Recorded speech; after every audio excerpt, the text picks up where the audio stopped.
প্রথম বিশ্বযুদ্ধের সময় ব্রিটিশ সরকারকে ৩৫,০০০ টাকা ঋণ দিয়েছিল ভারতীয় এক ব্যবসায়ী। তারপর কেটে গেছে ১০৯ বছর। আর এত সময় পাড়ি দিয়ে এসে সে ব্যবসায়ীর পরিবার হঠাৎই এক চমকানো দাবি করে বসল। ব্রিটিশ সরকারকে ধার দেওয়া সে অর্থ এখন ফেরত চাইছেন তারা, তাও আবার সুদ সমেত। ভারতের মধ্যপ্রদেশের রুঠিয়া পরিবার, এরই সদস্য ছিলেন ব্যবসায়ী জুম্মালাল রুঠিয়া। ১৯১৭ সালে এই জুম্মাল আলী ব্রিটিশদের ধার দিয়েছিলেন ৩৫,০০০ টাকা। সে বছরের ৪ জুনের একটি শংসাপত্র এখনো সংরক্ষিত আছে জুম্মালালের পরিবারের কাছে। জেবিএস হোল্ডিংস লিমিটেড এই দাবির পরিপ্রেক্ষিতে যুক্তরাজ্যের ঋণ ব্যবস্থাপনা দপ্তর পরিবারটির কাছ থেকে সংশ্লিষ্ট নথিপত্র চেয়ে চিঠি পাঠিয়েছে।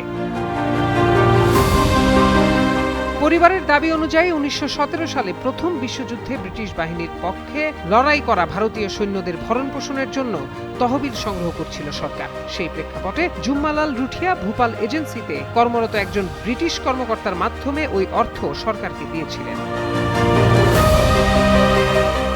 এ বিষয়ে জুম্মালালের প্রপৌত্র গৌতম রুঠিয়া জানিয়েছেন, ব্রিটিশ কর্মকর্তারা বিষয়টি আরও বিস্তারিতভাবে মূল্যায়নের জন্য উচ্চতর কর্তৃপক্ষের কাছে পাঠিয়েছেন। তিনি বলেন, আমরা ব্রিটিশ সরকারের কাছ থেকে একটি ইমেইল পেয়েছি, যেখানে বিষয়টি নিশ্চিত করার জন্য কিছু তথ্য চাওয়া হয়েছে। যাচাইয়ের জন্য যা যা তথ্য প্রয়োজন আমরা তা পাঠাবো। তবে ব্রিটিশ কর্তৃপক্ষ এখনও পরিবারটির দাবি মেনে নেয়নি। নথি চাওয়াটি কেবলই যাচাই প্রক্রিয়ার অংশ। পরিবারটি চলতি বছরের ফেব্রুয়ারিতে অন্য একটি মামলার কাগজপত্র ঘাঁটতে গিয়ে ব্রিটিশ সরকারকে দেওয়া ঋণের এই নথিটি খুঁজে পায়। এরপর একজন আইনজীবীর মাধ্যমে ব্রিটিশ সরকারের সঙ্গে যোগাযোগ করে তারা।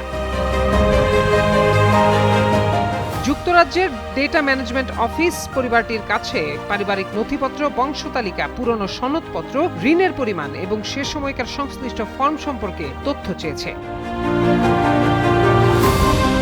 দাবিকৃত অর্থের পরিমাণ নির্ধারণে পরিবারটি আসল ৩৫,০০০ টাকার সঙ্গে সুদ, চক্রবৃদ্ধির সুদ, সংশ্লিষ্ট ব্যয় এবং বর্তমান বাজার মূল্যের ভিত্তিতে মুদ্রাস্ফীতি সমন্বয় করে হিসাব করতে চায়। বিনয় রুঠিয়ার দাবি, ২০১৫ সালে ব্রিটিশ সরকার প্রথম বিশ্বযুদ্ধের জন্য নেওয়া বিভিন্ন ঋণের বিপরীতে মোট ২২০ কোটি পাউন্ড পরিশোধ করেছে। এছাড়া ১০ লাখ পাউন্ডের একটি কনসলিডেটেড ঋণ ও একটি কনভার্সন ঋণও ২০১৫ সালেই পরিশোধ করা হয়েছিল।